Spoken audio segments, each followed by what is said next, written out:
بسم اللہ الرحمن الرحیم۔ سب کو اللہ نے پیدا کیا۔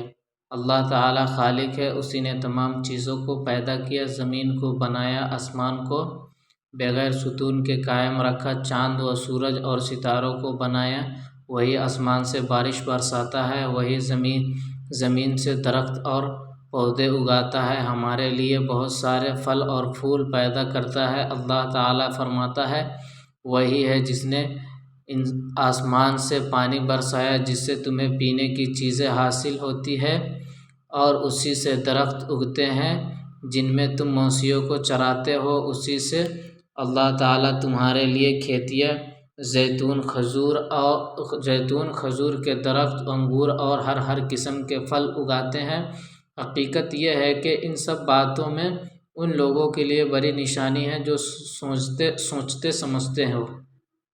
اللہ تعالیٰ ہی نے ہم سب کو پیدا کیا ہے، ہمارے ماں باپ کو پیدا کیا ہے، تمام انسانوں کے وہی خالق ہے۔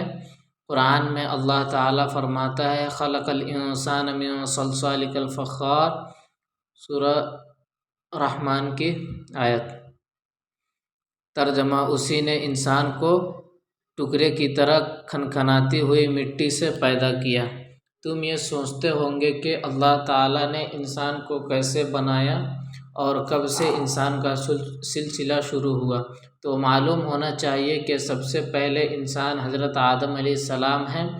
جب اللہ تعالیٰ نے ان کو پیدا کرنے کا ارادہ کیا تو فرشتوں سے کہا، میں زمین میں ایک ایسی مخلوق پیدا کرنے والا ہوں جنہیں میں اپنا خلیفہ اور قائم مقام بناؤں گا۔ فرشتوں نے کہا، کیا آپ ایسی مخلوق بنائیں گے جو زمین پر فتنے پھیلائے گی اور فساد کرے گی، حالانکہ ہم سب آپ کی خوب عبادت کرتے ہیں اور تسبیح بیان کرتے ہیں۔ اللہ تعالیٰ نے فرمایا، جو میں جانتا ہوں وہ تم نہیں جانتے۔ پھر اللہ تعالیٰ نے پانی اور مٹی سے ایک پاکیزہ صورت بنائی اور اس میں روح پھونکی اور اس کا نام آدم رکھا، انہیں تمام چیزوں کے نام سکھائے، ان کے فائدے بتائے اور فرشتوں کو حکم دیا کہ آدم کو سجدہ کرو۔ تمام فرشتوں نے سجدہ کیا مگر ابلیس نے سجدہ کرنے سے انکار کر دیا اور گھمنڈ میں آ کر اللہ کی نافرمانی کی۔ اس پر اللہ تعالیٰ کا غضب نازل ہوا اور اس کو جنت سے نکال دیا۔ ابلیس اسی وقت سے حضرت آدم علیہ السلام اور ان کی اولاد کا دشمن بن گیا۔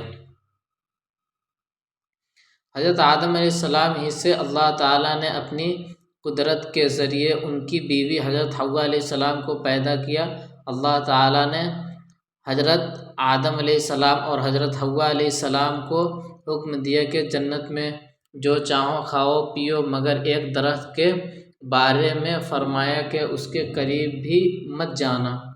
دونوں جنت میں خوب مزے سے رہنے لگے۔ ابلیس تو پہلے سے ہی ان کا دشمن تھا، اس پر ان کا جنت میں اس طرح رہنا بہت ناگوار گزرا۔ اس نے یہ ٹھان لی کہ دونوں کو جنت سے نکال کر ہی دم لوں گا۔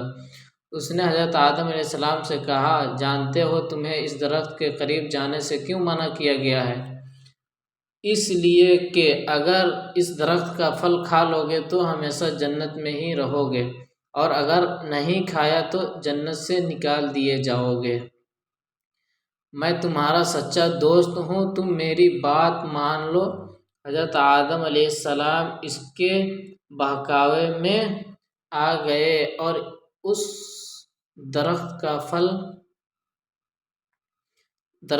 پھل کھا لیا۔ اس پر اللہ تعالیٰ کا عذاب نازل ہوا اور حضرت آدم علیہ السلام و حضرت حوا علیہ السلام کو دنیا میں بھیج دیا۔ حضرت آدم علیہ السلام نے اللہ تعالیٰ سے خوب معافی مانگی تو اللہ تعالیٰ نے انہیں معاف کر دیا۔ دونوں اس زمین پر رہنے لگے، ان کی اولاد ہوئی اور آہستہ آہستہ پورا دنیا میں پھیلنے لگی۔